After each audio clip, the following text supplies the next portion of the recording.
Hi, my name is Brooklyn Reed, and I'll be performing a humorous monologue called Keys by Glenn Tarbett.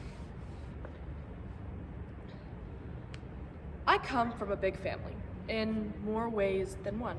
My dad, when all is said and done with his typical American family, with a bunch of divorces and marriages, has 23 siblings. Yep, 23. And with all 23 siblings come a whole bunch of cousins for me. Last I checked, it was somewhere around 180.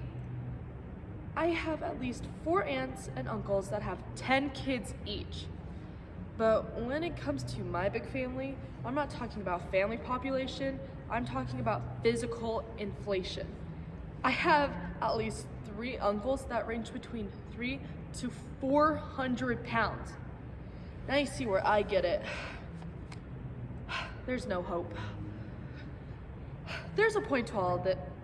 There's a point to me telling you all of this, I promise. Growing up in Utah, there's a lot of culture things in my life that are safe to assume, but you still shouldn't. Even though you'd be right. Very religious, lots of guilt, lots of funeral potatoes. A couple times a year, the men in my family would attend a meeting called priesthood session, which was another excuse for all the men in my family to get together, get in some religion, and go to a buffet after.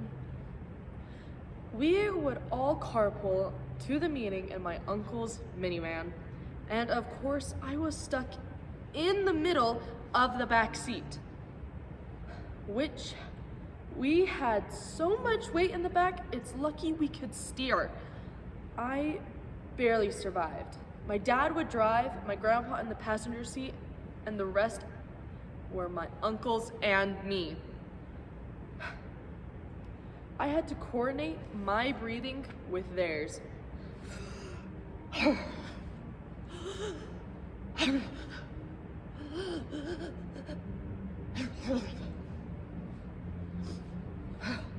Of course, we were never early to the meetings, so we had to sit in the back on the metal chairs.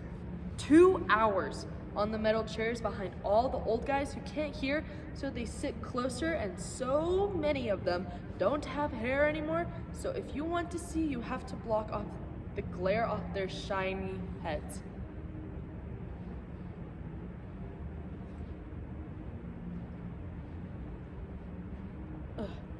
The glare went away if they all woke up at once.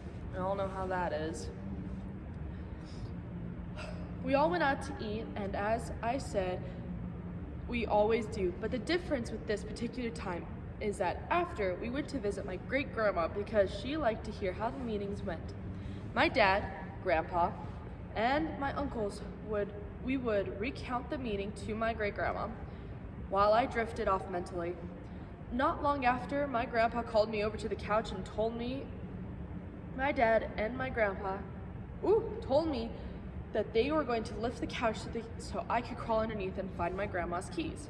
So my dad and grandpa get on each side of this old school 3-ton hide-and-need and both squat like sumo wrestlers and do their best to tilt the mega couch.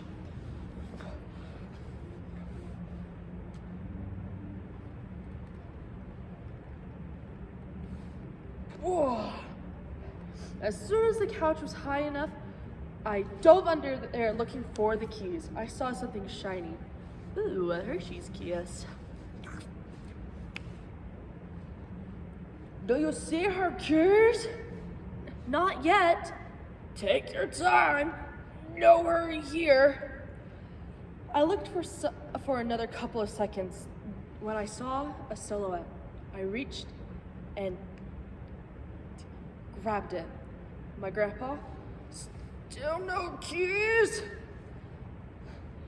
I didn't find any keys, but I found some teeth.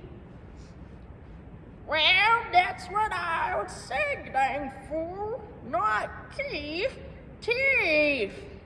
There she stands, with the bottom set of dentures all slobbery and Kleenex, into which I nested the others. With a deer in a headlights look on my face, she had taken them out to sing Toothless with Lawrence Welk, the accordion king of the 80s. I'm sure sorry I missed that.